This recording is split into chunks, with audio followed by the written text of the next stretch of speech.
माँ बाप का देहांत मेरे लिए वक्त का वो थप्पड़ था जिसने मेरी दुनिया बदल दी। मैं छोटी थी, लेकिन इतनी भी नहीं कि ये ना समझ सकूं कि जिंदगी का सहारा छिन गया है। मगर शायद मेरे भगवान ने मेरे लिए भाई को रहमत बनाकर भेजा। वो ना सिर्फ मेरा बड़ा भाई था, बल्कि माँ बाप की जगह मेरा दोस्त, मेरा रखवाला बन गया। और भाभी, वो तो जैसे माँ की खाली गोद को अपने वजूद से भरने आ गई थी।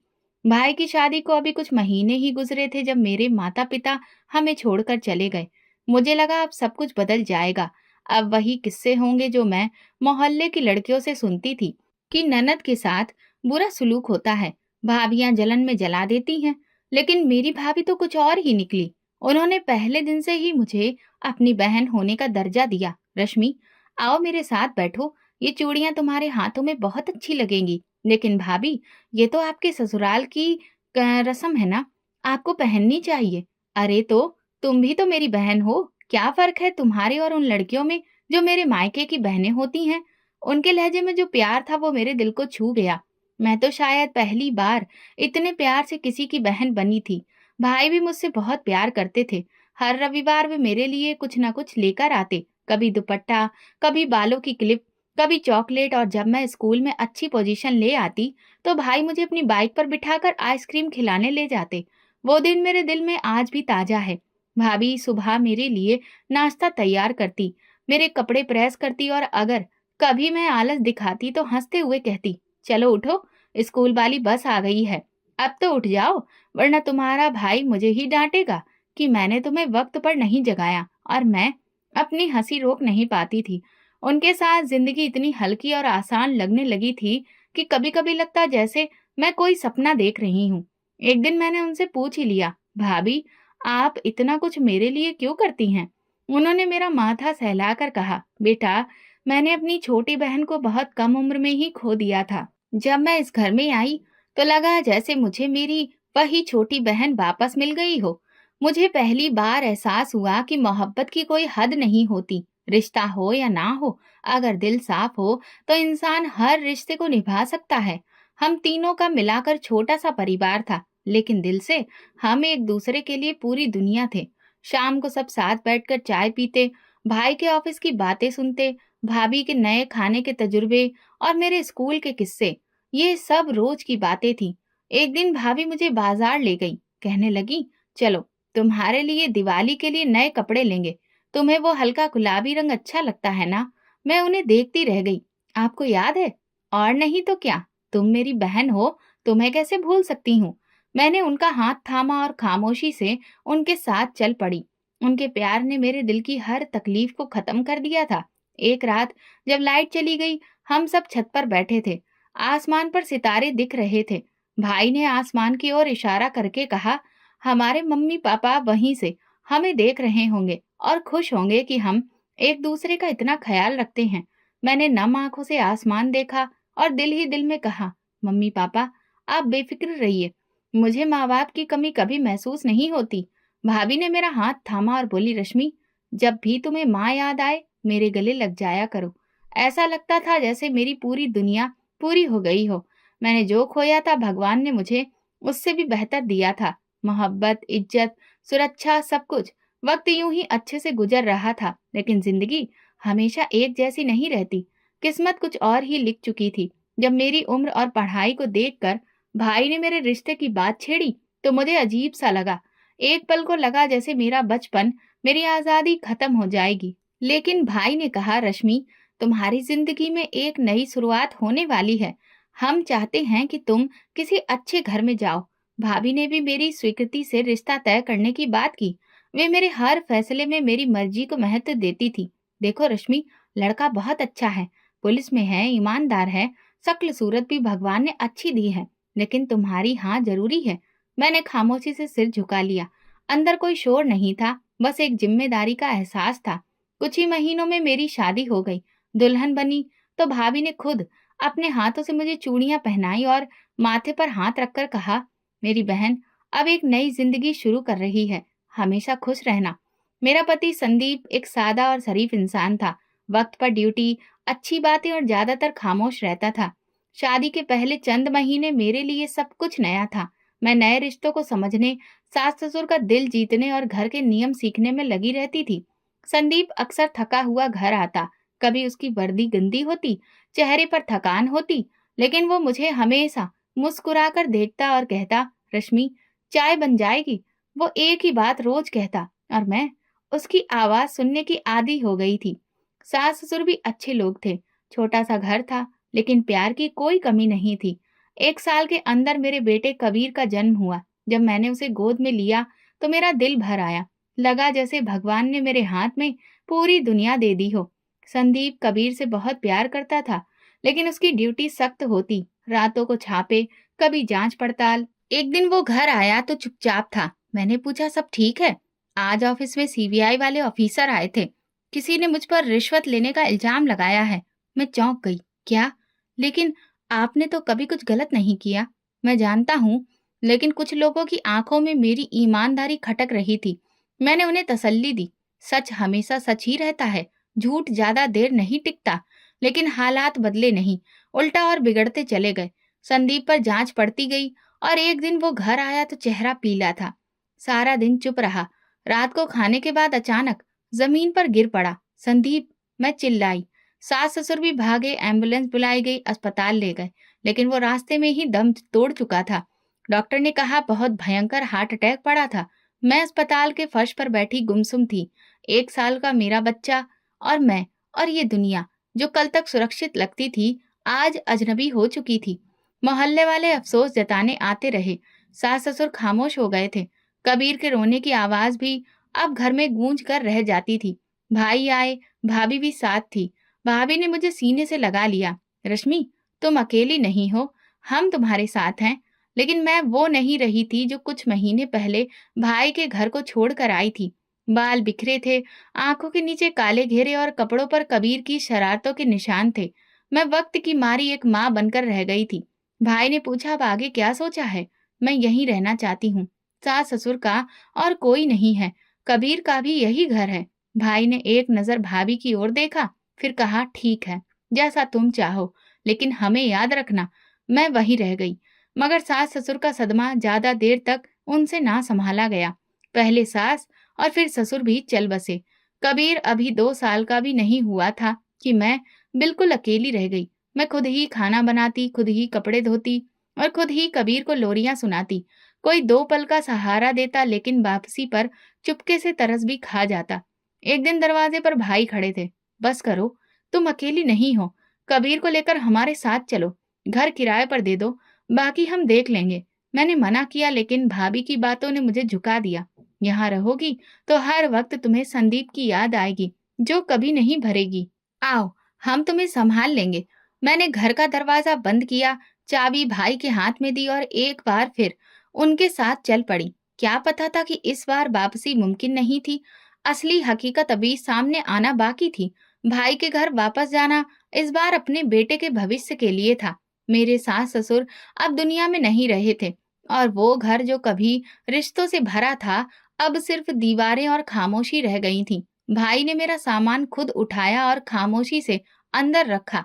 भाभी ने कबीर को गोद में लिया और कहा, बस अब तुम दोनों हमारे हो गए हो, इस घर के हो गए हो। कमरा वही था, लेकिन इस बार भाई ने उसमें कुछ बदलाव करवाया था।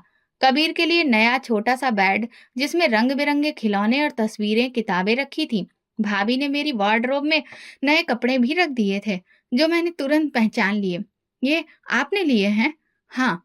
तुम्हें रंगों से प्यार है ना? तुम्हारे चेहरे पर मुस्कुराहट आ जाएगी। मैं कुछ ना बोली, महसूस कर रही थी, लेकिन जुबान पर कुछ ना आया।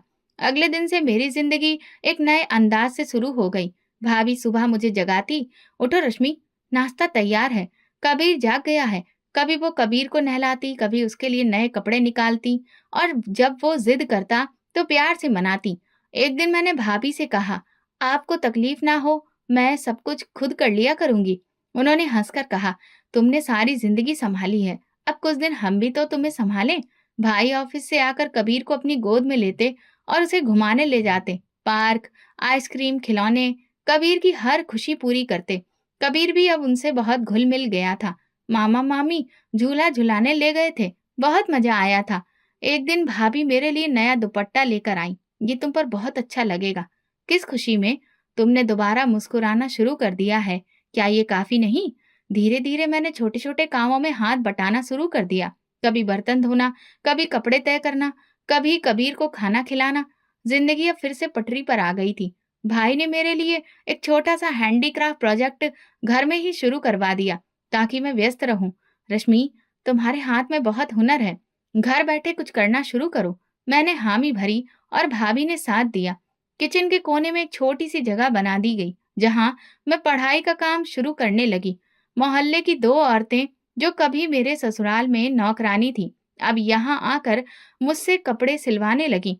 भाभी हर ऑर्डर को संभालने में मेरी मदद करती। ये क्लाइंट थोड़ी मुश्किल है, इसका काम पहले पूरा कर लेना। इस दौरान कबीर नर्सरी स्कूल जाने लगा। मैं खुद उसे तैयार करती, लेकिन अक्सर भाभी उसके लंच बॉक्स में सैंडविच रख देती, उसके किसी दोस्त के लिए। ये बच्चों का अपना अंदाज होता है दोस्ती करने का। मैंने महसूस किया कि घर में सब कुछ अच्छा हो चुका है। भाई को कभी कुछ कहने की जरूरत ही नहीं पड़ती। भाभी हर चीज पहले से संभाल चुकी होती थी, यहाँ तक कि मेरे लिए भी रोज दोपहर के वक्त का ख्याल रखती थी कि मैं थोड़ा आराम कर सकूं। एक दिन भाई ने कहा, रश्मि, तुम अब पहले जैसी नहीं रही। तुमने खुद को दोबारा संवार लिया है, हमें तुम पर गर्व है। मैंने धीरे से कहा, ये सब आप दोनों की वजह से है। अगर आप लोग नहीं होते तो शायद मैं खुद को खो चुकी होती। भाभी मेरे पास बैठ गई। तुम हमारी जिम्मेदारी नहीं हो, तुम हमारी खुशी हो। उन दिनों मैंने पहली बार खुद को आईने में अपनी मुस्कुराहट के साथ देखा। ना सिर्फ चेहरा, बल्कि आत्मा भी अब संवर रही थी। मैंने अपनी बहन जैसी भाभी और भाई के साथ एक नई जिंदगी की शुरुआत कर ली थी। ये जिंदगी शायद वैसी नहीं थी जैसे पहले थी, लेकिन अब इसमें सुकून था।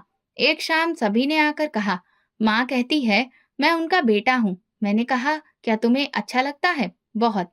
वो मेरे लिए चॉकलेट लाते हैं। मैंने सर हिलाया और दिल से प्रार्थना निकली कि ये प्यार कभी न बदले। ये जिंदगी जो एक बार टूट चुकी थी, अब मजबूती से जुड़ जाए। भाई और भाभी की मौजूदगी मेरे लिए सिर्फ सहारा नहीं थी, ये मेरा घर बन चुका था और मैंने जीना सीख लिया था। एक दिन शाम की चाय पर बात करते हुए भाभी ने अचानक कहा, रश्मि, तुमने अभी तक संदीप वाला मकान वैसे ही बंद रखा है? मैं चौंकी। हाँ, वक्त ही नहीं मिला और कुछ दिल भी नहीं चाहा। भाभी ने चाय का घूंट लिया और नरमी से बोली, बेटा, घर तो तुम्हारे लिए बेकार है ना। तुम वहां रहने वाली हो ना, वहां पर कोई है। बेहतर है भविष्य के लिए। मैं चुप हो गई, फिर धीरे से बोली, भाई ने तो कहा था कि मैं जल्दी कोई फैसला ना करूं।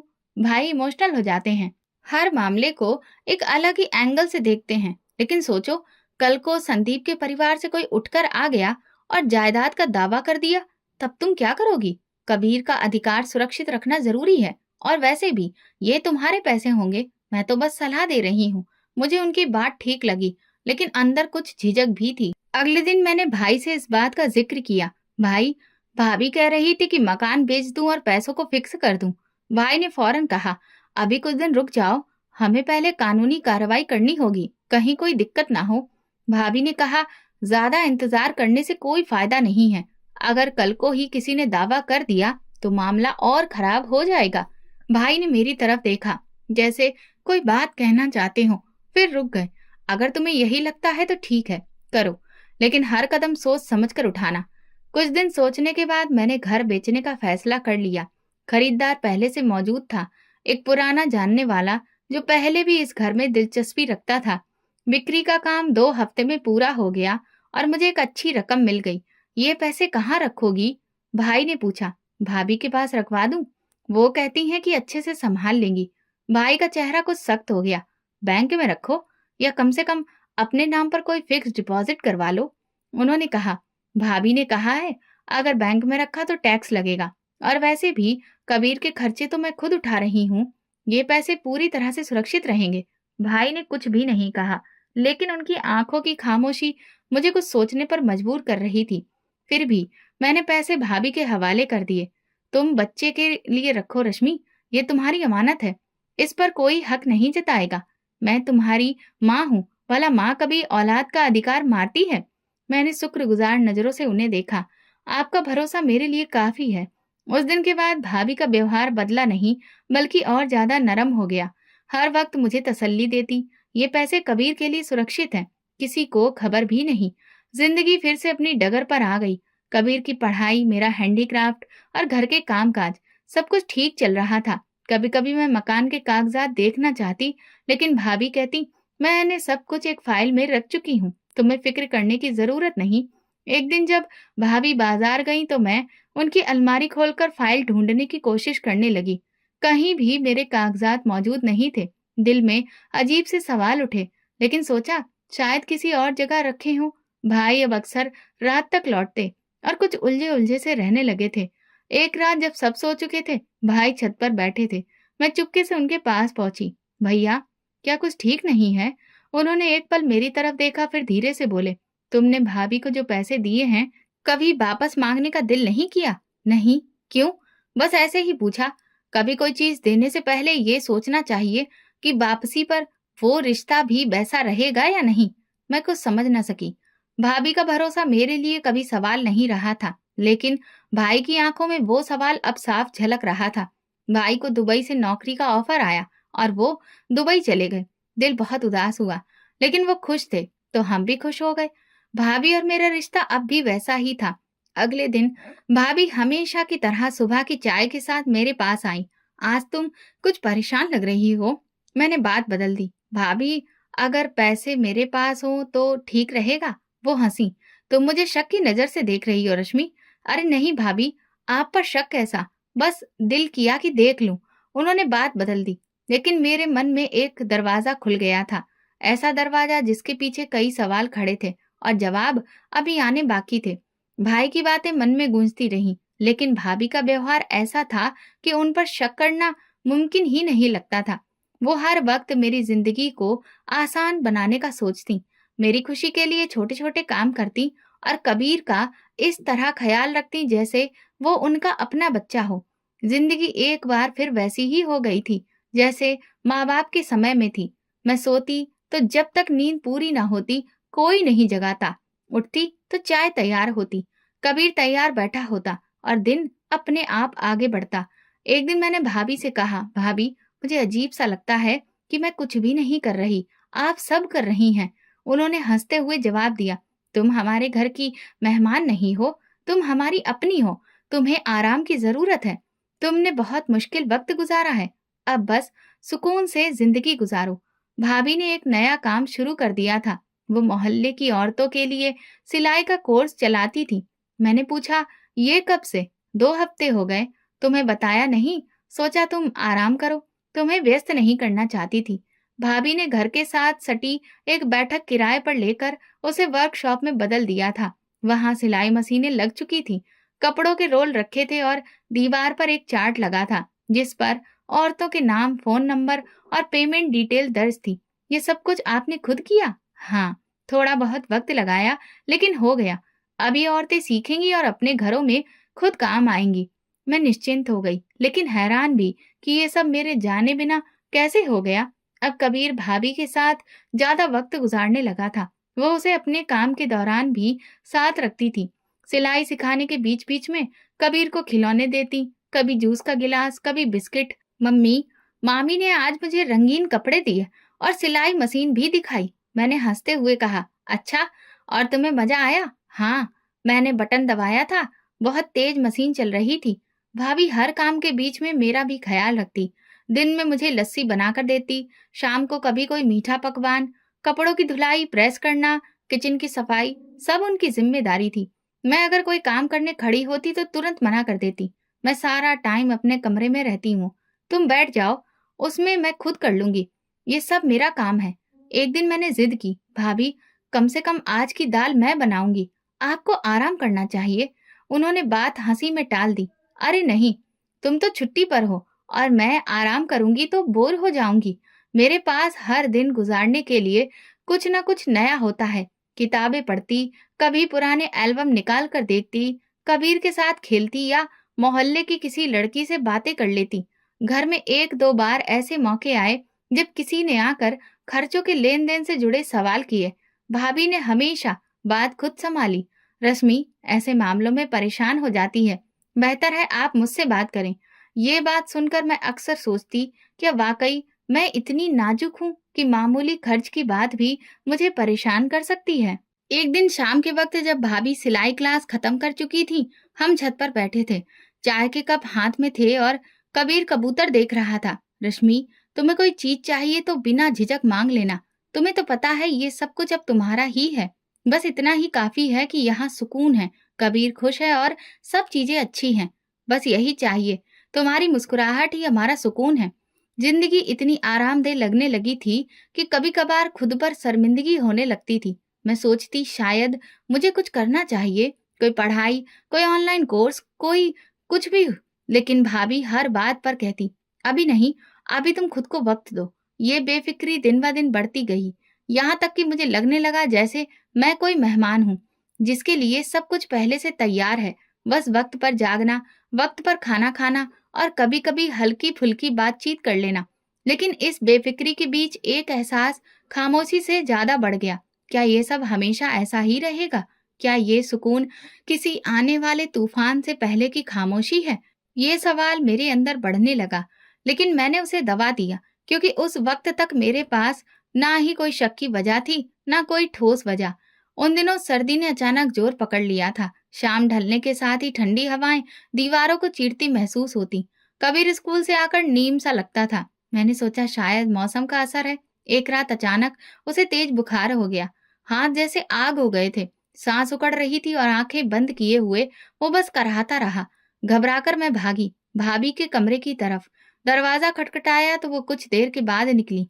भाभी, कबीर को बहुत तेज बुखार आ गया है, मैं बहुत परेशान हूँ। उन्होंने बड़ी ही बेफिक्री से जवाब दिया। तो बुखार ही है ना, कोई कयामत तो नहीं आ गई? सुबह चेक कर लेना, अभी जाकर सो जाओ, मुझे भी नींद आ रही है।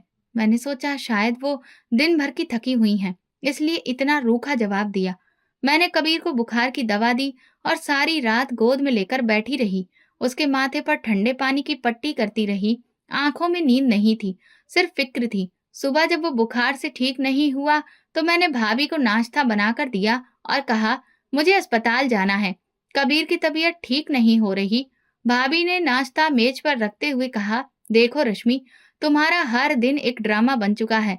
कभी बच्चे को कुछ हो जाता है, कभी तुम बीमार हो जाती हो। हम कब तक ये सब बर्दाश्त करेंगे? मैं सन्नाटे में आ गई। भाभी, आप ऐसा क्यों कह रही हैं? मैं तो बस परेशान हूँ, बच्चा बीमार है। उन्होंने हाथ झाड़ते हुए कहा, बस करो अब, पूरे साल से तुम्हारी शक्ल देख रही हूँ और तुम रोज नई कहानी ले आती हो। कोई होटल का मालिक नहीं है तुम्हारा भाई कि हर महीने तुम पर खर्चा करता रहे। मेरी जुबान बंद हो गई। जो शब्द मैंने कभी उनके लहजे में महसूस भी नहीं किए थे, आज साफ सुनाई दिए। मैंने धीमी आवाज में कहा, मैंने कभी कुछ नहीं मांगा, ना ही किसी चीज पर जोर दिया। आपने खुद कहा था ये घर मेरा भी है, बस वही तो गलती थी। तुम्हें यहाँ रख लिया, सर पर चढ़ गई हो, ना तो काम करती हो, ना कोई जिम्मेदारी उठाती हो, मुफ्त की रोटियां तोड़ रही हो। भाभी, मैं अब कोई बहस नहीं, अपना बच्चा उठाओ और यहाँ से निकल जाओ। हमारे पास अब तुम्हारे लिए जगह नहीं है। मेरे पैरों तले जमीन निकल गई। भाभी की आंखों में जो ठंडी लहर थी, मैंने पहले कभी नहीं देखी थी। वो कमरे में गई, मेरे और कबीर के कपड़े एक बैग में डाले और दरवाजे की तरफ फेंक दिए। ये लो अपना सामान और दरवाजा खोलकर निकल जाओ यहाँ से। भाभी, कहाँ जाऊंगी मैं? इस वक्त तो भैया भी ऑफिस गए होंगे। आपको शायद कोई गलतफहमी हो गई है। अरे नहीं, बहुत अच्छी तरह समझ आ चुका है मुझे। तुम्हें इस घर से जाना ही पड़ेगा, वरना मैं खुद पुलिस बुलाऊंगी और कहूंगी कि तुम जबरदस्ती घरेलू माहौल खराब कर रही हो। मैं हैरान थी, सदमे में खड़ी थी, कबीर को गोद में लिए दरवाजे को देख रही थी। तभी भाभी ने मुझे जोर का धक्का दिया। दफा हो जाओ यहाँ से। मैं दरवाजे से बाहर जा गिरी। कबीर मेरी गोद में रो रहा था। दरवाजा जोर से बंद हुआ, जैसे किसी रिश्ते की आखिरी मोहर लग गई हो। बाहर तेज हवा चल रही थी, सर्दी हड्डियों में उतरती जा रही थी। मैं दरवाजे पर दस्तक देती रही। भाभी, दरवाजा खोलिए, भगवान के लिए, कबीर बीमार है। कोई जवाब नहीं आया। मैंने सीढ़ियों पर बैठकर कबीर को एक चादर में लपेट लिया। कुछ देर बाद वो हल्की बेहोशी में चला गया। मेरा दिल दहल गया। मैं जल्दी से पास के मेडिकल स्टोर की तरफ दौड़ी, जो बंद था। उसके बगल में बने घर में रहने वालों ने दरवाजा खोला, लेकिन मुझे पहचानते ही अंदर आने से इनकार कर दिया। माफ करना बहन, मेरे पति बहुत सख्त मिजाज हैं, हम किसी को रात के वक्त में नहीं रखते। मेरे पास अब कोई विकल्प नहीं था। रात बीतती जा रही थी। आसमान पर बादल थे, सर्दी बढ़ती जा रही थी। मैंने कबीर को अच्छे से लपेटा और खुद को एक बंद दुकान के छज्जे के नीचे समेट लिया। उस पल जिंदगी जैसे मुंह चिढ़ा रही थी। भाभी, जिन्हें मैं माँ जैसा मानती थी, वही मुझे इस हाल में धकेल गई। और सबसे ज्यादा हैरत इस बात की थी कि ये सब कुछ अचानक नहीं हुआ था। शायद वो बहुत कुछ छुपा रही थी और पहली बार उनका असली चेहरा मेरे सामने आया था। मैंने खुद से कहा, सुबह तक जिंदा रहे तो भाई को सब कुछ बताऊंगी। अब चुप रहने का वक्त नहीं रहा। सुबह की रोशनी निकली तो गली के कोने पर बैठी मैं और मेरा बच्चा बारिश की नमी और ठंडी हवा में भीगते से लग रहे थे, जैसे किसी फिल्म का मंजर हो। कबीर का शरीर थक चुका था।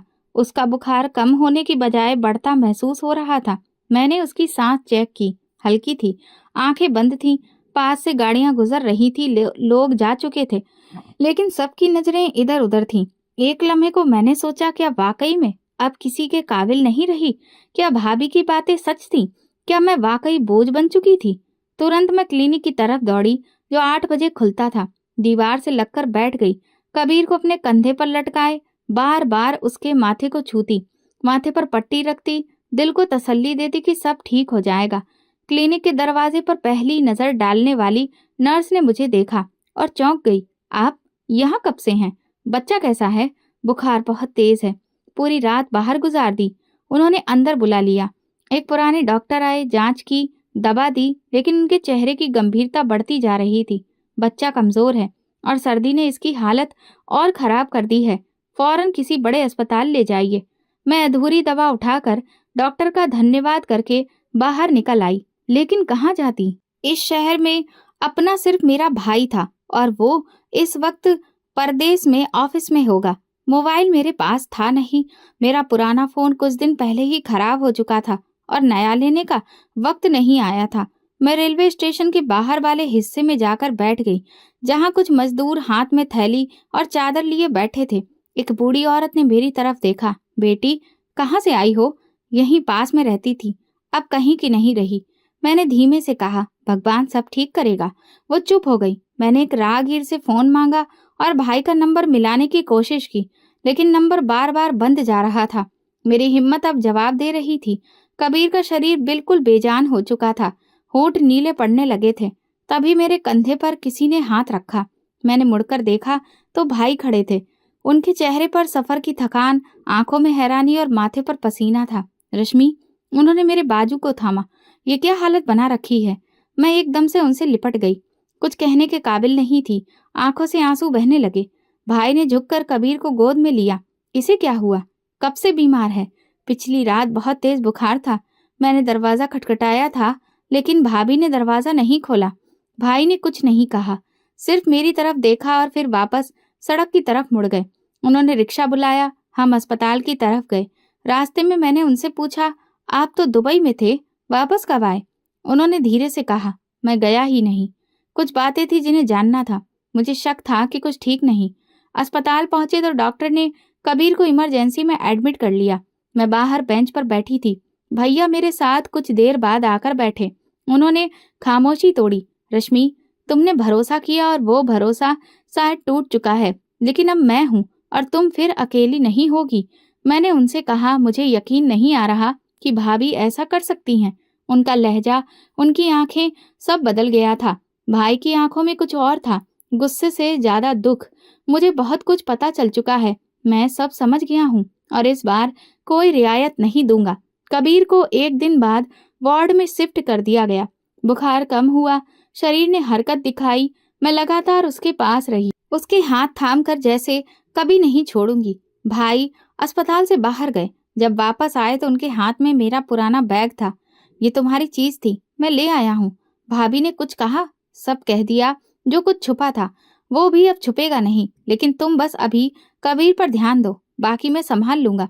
कबीर को अस्पताल से डिस्चार्ज मिलते ही भाई ने कहा, रश्मि, अब हमें वापस जाना है। कुछ हिसाब किताब बाकी है जो साफ करना है।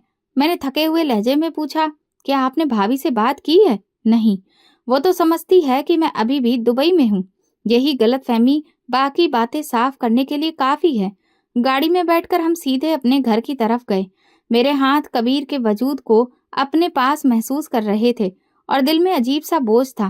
कुछ कहने से पहले रुक जाती थी, फिर खामोशी से भाई की सांसों की गहराई सुनने लगती थी। घर के दरवाजे पर पहुंचकर भाई ने बेल बजाई। कुछ पल के बाद दरवाजे के पीछे से आवाज आई, इस वक्त कौन है? उस मनहूस को निकाला तो अब ना जाने कौन नया आ गया है। मेरे कदम जैसे जमीन में धंस गए। भैया ने एक नजर मेरी तरफ देखा और दोबारा बेल बजाई। दरवाजा खुला, भाभी सामने थी। मुझे देखते ही वो चौंक गई, लेकिन तुरंत चेहरे के एक्सप्रेशन बदल लिए। रश्मि, कहाँ चली गई थी तुम? तुम्हें मैं कहाँ कहाँ नहीं ढूंढती रही। भैया ने ठंडे लहजे में कहा। ढूंढने की जरूरत ही नहीं थी, अगर तुमने इसे निकाला नहीं होता। भाभी ने फौरन कहा। क्या मतलब? मैं तो खुद सुबह पुलिस को जानकारी दी थी कि वो रात से लापता है। मैं तो परेशान हो गई थी। बहुत अच्छा खेल खेला तुमने। भैया तुरंत अंदर आए, मैं और कबीर पीछे पीछे। भाभी के चेहरे पर एक पल के लिए हवाइयां उड़ने लगीं, लेकिन वो फौरन संभल गईं। तो तुम मुझे मुजरिम बना रही हो? मैंने इसका क्या बिगाड़ा है? इसने खुद कहा था कि वो कुछ दिन के लिए अपनी सहेली के घर जा रही है। भैया ने जेब से एक छोटा सा डिवाइस निकाला और कहा, झूठ बोलने से पहले ये सोच लिया करो कि अब के दौर में हर बात रिकॉर्ड हो जाती है। ये रही वो ऑडियो क्लिप जो दरवाजे पर कैमरे के माइक ने रिकॉर्ड कर ली है। तुम्हारी वो आवाज साफ है जिसमें तुम रश्मि और कबीर को निकाल रही हो। भाभी का रंग सफेद पड़ गया। कौन सा कैमरा? तुमने कैमरा लगाया था? हाँ। तुम्हारी कुछ हरकतें बहुत समय से अजीब थी, लेकिन मैं कोई भी इल्जाम बिना सबूत के नहीं लगाता। भाई सीधा ड्राइंग रूम में दीवार की घड़ी के पीछे से छुपा हुआ कैमरा निकाल लाए और कहा, तुमने समझा कि तुम जो मर्जी करती रहो, किसी को पता नहीं चलेगा। मैं सब देख रहा था, लेकिन मैं इंतजार कर रहा था कि तुम खुद अपना असली चेहरा दिखाओ। भाभी अब हकलाने लगी। नहीं, वो मैं सिर्फ गुस्से में थी। गुस्सा अपने ही खून को बाहर निकाल देने का होता है या फिर किसी और के लिए जगह बनाने का? मैंने पूछा, वो लड़का कौन था जो मेरे ना होते हुए रोज शाम के बाद यहाँ आता था? भाभी का चेहरा सफेद पड़ गया। वो कुछ कहने ही वाली थी कि भाई ने कहा, चुप रहो, सब पता है मुझे। मैंने सिर्फ तुम्हें वक्त दिया कि तुम अपनी सच्चाई खुद जाहिर करो। तुमने वो भी बर्बाद कर दिया। भाई ने मेरे हाथ में एक फाइल थमाई। देखो, तुम्हारे पैसों से खरीदे गए प्लॉट की फाइल। तुम्हारी भाभी ने तुम्हारे घर के पैसों से अपना प्लॉट खरीदा और उसे अपने नाम कर लिया और किसी को भनक तक नहीं लगने दी। मेरी आंखें फटी की फटी रह गईं। भाभी ने हाँ में सिर हिलाया। रश्मि, यही वो दिन था जब मुझे भरोसा हो गया कि वो अब इस घर की कभी नहीं बन सकती। भाभी ने चुप्पी तोड़ी। तुम सब मुझे गलत समझ रहे हो। मैंने जो भी किया रश्मि के लिए किया, ताकि वो खुद के पैरों पर खड़ी हो सके। इस घर से इसे निकाल कर खड़ा करना चाहती थी। बीमार बच्चे के साथ सड़क पर छोड़ना पैरों पर खड़ा करने का तरीका है? भाई की आवाज तेज नहीं थी, लेकिन उसमें वो फैसला सुनाया जा रहा था जो बरसों का भरोसा तोड़ने पर दिया जाता है। तभी भाई ने फोन उठाया और किसी को कॉल किया। हाँ, आप लोग आ सकते हैं, वो सब सबूत मेरे पास हैं। 5 मिनट बाद 2 पुलिस वाले दरवाजे पर आ गए। भाभी के हाथ पांव कांपने लगे। नहीं, प्लीज मुझे गिरफ्तार मत करो। मैं मानती हूँ कि मुझसे गलती हो गई। अब बहुत देर हो चुकी है। जो औरत किसी मासूम बच्चे को सड़क पर छोड़ सकती है, वो इस घर में और नहीं रह सकती। पुलिस ने भाभी को साथ ले जाना चाहा तो वो भाई के कदमों में बैठ गई। बस एक मौका दे दो, मैं सुधर जाऊंगी। ये मौका तुम्हें तब मिलता जब तुमने पहली बार झूठ बोला होता। अब माफी का वक्त निकल गया। मैं कबीर को सीने से लगाए खड़ी थी और दिल में बस एक ही सवाल गूंज रहा था, क्या मैं इतनी अंधी थी कि किसी के असली चेहरे को पहचान नहीं सकी? और अब जब सच सामने था, क्या कभी वो भरोसा वापस आ सकेगा? भाभी की गिरफ्तारी के बाद कुछ दिन घर में खामोशी छा गई। पुलिस ने जांच पड़ताल शुरू कर दी थी और भाई ने केस फाइल वकील के हवाले कर दी थी। मैं चाहती थी कि सब कुछ यहीं खत्म हो, लेकिन भाई का अंदाज बता रहा था कि कहानी अभी पूरी नहीं हुई है। एक दिन शाम को भाई घर वापस आए तो उनके साथ एक पुराना सा मोबाइल और कुछ पुराने कागज थे। ये सब मुझे एक पुराने घरों से सामान निकालने वाले इंसान के जरिए मिले हैं जो तुम्हारी भाभी के आशिक को जानता था। मैंने सवालिया नजरों से उन्हें देखा। क्या उसने कुछ कबूल किया? नहीं, लेकिन वक्त ज्यादा नहीं लगेगा। मैं खुद चाहता हूँ कि सब कुछ मेरे सामने खुल जाए, कोई पर्दा बाकी ना रहे, क्योंकि भाभी ने भाई को भी धोखा दिया था। वो भाई की पत्नी होने के बावजूद किसी और से रिश्ता बनाई थी। जांच पड़ताल के कमरे में जब भाभी को लाया गया तो उनकी हालत पहले से खराब थी। अब वो थकी हुई, बिखरी हुई और किसी हद तक हारी हुई लग रही थी। भाई सामने बैठकर बोले, अब सब कुछ बता दो, क्यों किया ये सब।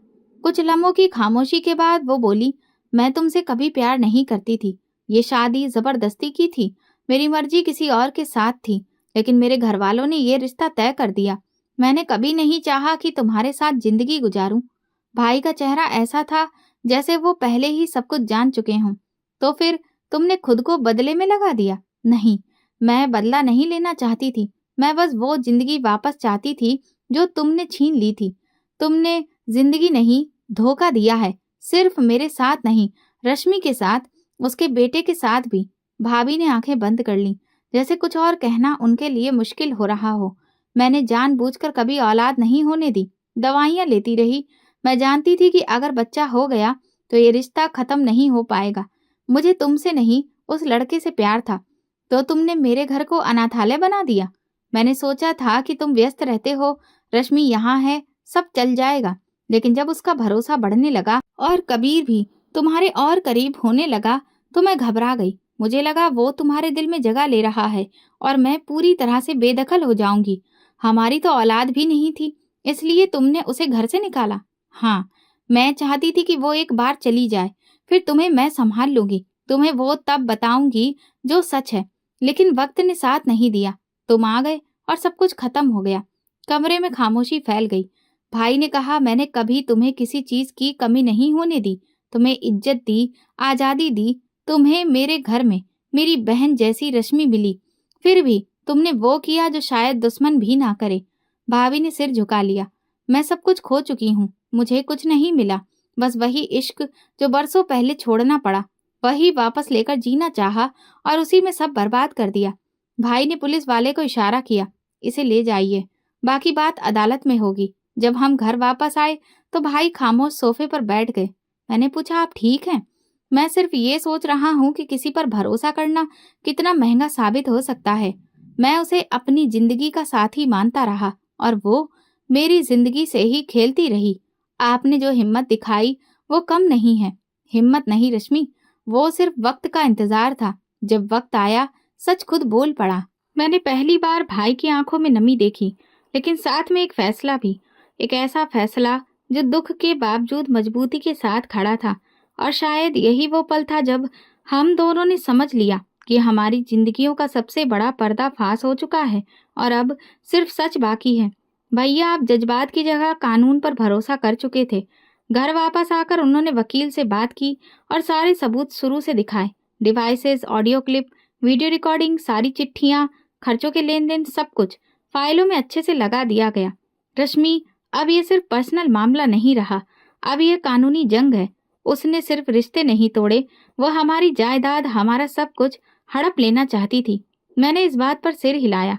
कबीर सोफे पर खेल रहा था। मैं उसे देखती रही और सोचती रही कि अगर भैया ने पहले से कैमरे ना लगाए होते तो शायद मैं आज सच की बजाय बदनामी के बोझ तले दबी होती। कुछ दिनों बाद हमें जानकारी मिली कि भाभी के आशिक को भी पुलिस ने हिरासत में ले लिया है। फ्लैट से काफी कागजात, नकदी और एक जाली पावर ऑफ अटॉर्नी बरामद हुई है। भाई तुरंत थाने पहुंचे और सारे सबूत पुलिस के हवाले किए। ये रही वो असली पावर ऑफ अटॉर्नी जिस पर मेरे और रश्मि के दस्तखत जाली हैं। जांच करने वाले अफसर ने फाइल पलट ली। ये तो बहुत ही संगीन जालसाजी है, इस पर तो एफआईआर दर्ज होगी। भाई ने कहा, और ये सारी वीडियो रिकॉर्डिंग्स जो घर के अलग अलग हिस्सों में लगे कैमरे से हासिल हुई है, इनमें साफ दिख रहा है कि किस तरह उन दोनों ने मेरी बहन को घर से निकाला और फिर किस तरह उस इंसान को घर के अंदर लाया जाता रहा। पुलिस ने केस रजिस्टर किया, वकील ने अदालत में पिटीशन दायर की और फिर तारीख तय हो गई। जिस दिन सुनवाई थी, भाई ने मुझसे कहा, तुम्हारा जाना जरूरी नहीं, लेकिन अगर तुम चाहो तो आ सकती हो। मैंने हाँ कर दी। अदालत में पहली बार जाना था। माहौल बड़ा ही सख्त और गंभीर लगा। भाभी को जब हवाले से निकालकर पेश किया गया तो उनकी आंखों में वो पहले जैसा गुरूर नहीं था। उनके साथ उनका आशिक भी मौजूद था। पुलिस की निगरानी में जज के सामने वकील ने मुकदमा पेश किया। मुलजिमा ने न सिर्फ अपने पति के भरोसे को धोखा दिया, बल्कि अपनी विधवा ननद और उसके बच्चे को घर से निकालकर उसकी जायदाद पर कब्जा करने की कोशिश की।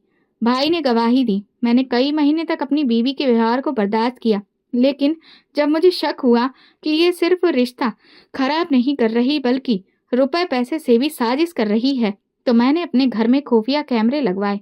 अदालत में वीडियो चलाई गई, हर मंजर खामोशी से देखा गया। जज ने कागजात देखे, जाली दस्तावेज, भाभी और उनके आशिक के दस्तखत, सब गवाही दे रहे थे। जब जज ने भाभी से पूछा, आपको कुछ कहना है, तो उन्होंने सिर झुका लिया। मेरी गलती थी, मैं इस रिश्ते को नहीं निभा सकती। लेकिन आप गलत समझ रहे हैं। जज ने आंखों से चश्मा उतारते हुए कहा, आपकी आवाज वीडियो में भी यही कहती है कि अब ये सब कुछ हमारा है। अब इनकार का कोई फायदा नहीं। अदालत ने दोनों को हिरासत में लेने का फैसला दिया। वकील ने भाई से कहा, आपका केस सीधा है, फैसला हमारे अधिकार में ही आएगा। घर वापस आकर भाई ने गहरी सांस ली। बस अब जो होना था हो गया। कानून ने अपना काम शुरू कर दिया है। मैंने पूछा, क्या जायदाद पूरी तौर पर सुरक्षित है? हाँ, अदालत ने भी मान लिया है कि पावर ऑफ अटॉर्नी जाली थी। तुम्हारा मकान, तुम्हारी जमीन, सब कुछ सुरक्षित है। और वो फाइल जो भाभी ने तुम्हें दी थी, जाली थी। उसका इस्तेमाल करने का मकसद सिर्फ ये था कि तुम्हारा कानूनी दावा कमजोर हो जाए। लेकिन अब साफ है। मैंने कबीर को देखा जो अब अपनी रंगीन किताब में बिजी था। मैंने दिल में सोचा, कुछ लोग रिश्ते खरीदना चाहते हैं, लेकिन सच की कीमत नहीं होती। 2 दिन बाद हमें थाने से कॉल आया कि भाभी ने जमानत की अर्जी दी है। भाई ने वकील से कहा, हमें अपोजिशन दायर करनी है। अगर ये लोग बाहर आए तो फिर किसी भी सिचुएशन के लिए हमें तैयार रहना पड़ेगा। अदालत को जानकारी दी गई। मुलजिमा और उसका साथी बाहर आकर सबूतों पर असर डाल सकते हैं। जज ने जमानत रद्द कर दी। भाई रात को आंगन में बैठे थे। मैं चाय लेकर आई। अब क्या करेंगे? उन्होंने कहा, कुछ नहीं, अब हम सिर्फ जिंदगी गुजारेंगे और बाकी काम कानून करेगा। मैंने दिल ही दिल में सोचा, रिश्तों के खेल में जब कानून बोले तो सच कभी हार नहीं सकता। अदालत की कार्रवाई के बाद घर में सुकून आ चुका था। कबीर अब सेहतमंद था। वो खेलता, हंसता और फिर से स्कूल जाने लगा था। मेरे दिल का बोझ अब काफी हल्का हो गया था। भाई अब हर मुमकिन कोशिश करते कि मैं खुश रहूं, लेकिन मैं जानती थी कि उनके अंदर एक खामोश शर्मिंदगी मौजूद थी जो वो जाहिर नहीं करना चाहते थे। एक दिन मैं आंगन में कबीर के साथ बैठी थी जब भैया ऑफिस से वापस आए। मुझे देखकर कुछ देर दरवाजे पर खड़े रहे, फिर धीरे से बोले, रश्मि, कुछ बात करनी है। हाँ भैया, बोलिए, मैंने कहा। वो मेरे सामने बैठ गए। मुझे तुमसे माफी मांगनी है। मैंने तुम पर यकीन किया, लेकिन वक्त पर वो यकीन तुम्हें सुरक्षा नहीं दे सका। मैं मुस्कुराकर बोली, भैया, जो कुछ भी हुआ वो मेरी परीक्षा थी, लेकिन आपका साथ, आपकी सच्चाई मेरे लिए काफी है। अगर आप नहीं होते तो शायद आज मैं और कबीर कुछ और ही हालातों में होते। उन्होंने कबीर को गोद में उठाया। ये बच्चा सिर्फ तुम्हारा नहीं, मेरा भी है। मैं चाहता हूँ कि वो अपने नाम की बजाय अपनी माँ के हौसले पर फक्र करे। मैंने जवाब दिया, और आप तो मेरे लिए अब भी वही हैं जो माँ बाप के बाद मेरे सिर का साया बने। इसी दौरान हमें जानकारी मिली कि अदालत ने भाभी के खिलाफ मुकदमे में उन्हें सजा सुना दी है। जालसाजी, फ्रॉड और जायदाद हड़पने की कोशिश पर उन्हें 3 साल कैद की सजा मिली थी। उनका आशिक जो गिरफ्तार हुआ था, जमानत पर देश छोड़ चुका था और उसके खिलाफ इंटरपोल से रेड नोटिस जारी किया गया था। भाई ने थाने से वापस आकर बताया, बस अब ये कहानी खत्म हो गई। मैंने एक सवाल किया, क्या वो अब भी कुछ कहती है? कहती है कि उसे पछतावा है, लेकिन मैं जानता हूँ वो अभी भी तुमसे जलन खाती है। उसे ये बात हजम नहीं हो रही कि तुम अभी भी हमारी जिंदगी का हिस्सा हो और वो हमेशा के लिए बाहर हो चुकी है।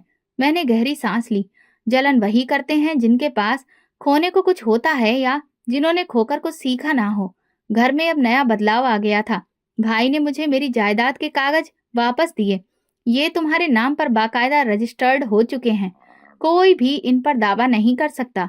मैंने वो फाइल हाथ में ली और पहली बार यकीन आया कि अब मुझे किसी पर भरोसा करने के लिए सिर्फ हकीकत की जरूरत है। एक दिन शाम को हम सब मिलकर खाना खा रहे थे। कबीर ने पूछा, मामा, मामी कब आएंगी? भाई ने कहा, बेटा, वो बहुत दूर चली गई है। अब तुम्हारे साथ सिर्फ मामा और मम्मी ही रहेंगे। कबीर ने सिर हिलाया और अपनी प्लेट में रोटी के टुकड़े तोड़ता रहा। इसके बाद भाई ने अपनी जिंदगी में नया बदलाव लाने का फैसला किया। उन्होंने कुछ वक्त के लिए कारोबार एक साथी के हवाले किया और एक छोटा सा फार्म हाउस खरीदा, जहां वो हफ्ते के आखिर में मुझे और कबीर को ले जाते। ये जगह सुकून देती थी और नई शुरुआत के लिए हौसला भी। मैंने उस जगह को दिल से अपनाया। वहां की खामोशी, खेतों की खुशबू, शाम की ठंडी हवाएं, सब मेरे अंदर की टूटी हुई तारों को जोड़ने लगी। कुछ महीने गुजरे और वक्त ने अपने जख्म भर दिए। एक दिन भाई मेरे पास आए। उनके हाथ में एक चिट्ठी थी। ये भाभी ने जेल से भेजी है। मैंने चिट्ठी खोली। वो कागज खाली नहीं था, लेकिन लफ्जों से ज्यादा खाली लगा। उसमें ना माफी थी, ना अफसोस, सिर्फ शिकायतें थी। और एक बात, तुमने सब कुछ छीन लिया रश्मि। मैंने चिट्ठी को तय किया और भाई से कहा, यह उनकी आखिरी आवाज है। मैं चाहती हूँ कि इसके बाद उनका जिक्र भी ना हो। ठीक है, अब हम सिर्फ आगे की बात करेंगे। अब जब मैं ये सब लिख रही हूँ, कबीर मेरे पास बैठा होमवर्क कर रहा है। उसके चेहरे पर सुकून है, जो मैं बरसों बाद देख पाई हूँ। मेरे पास एक सुरक्षित घर है, मेरा बेटा, मेरा भाई, और सबसे बढ़कर वो भरोसा जो किसी रिश्ते के सहारे नहीं बल्कि खुद पर यकीन से आया है। भाभी अभी जेल में है और शायद अंदर ही अंदर जल रही है, लेकिन मैं जानती हूँ जलने वालों को रोशनी नहीं मिलती, और मेरे पास भगवान की दुआ से वो रोशनी है, सुकून है, और वो जिंदगी है जो मैंने सब्र से कमाई है। इस कहानी से हमें ये सबक मिलता है कि सच्चाई और सब्र कई बार समय की धारा में हमें मुश्किलों और परीक्षाओं में डाल सकते हैं, लेकिन अंजाम हमेशा हमारे हक में होता है। अंधा भरोसा बर्बादी का दरवाजा खोलता है, मगर खुद पर यकीन जिंदगी का रास्ता दिखाता है। तो दोस्तों, अगर आपको हमारी कहानी पसंद आई हो तो कमेंट करके जरूर बताएं। वीडियो को लाइक करें और ज्यादा से ज्यादा शेयर करें। अगर आप चैनल पर नए हैं तो सब्सक्राइब जरूर करें और नोटिफिकेशन बेल दबाएं ताकि अगली अपडेट सबसे पहले आपको मिले। धन्यवाद।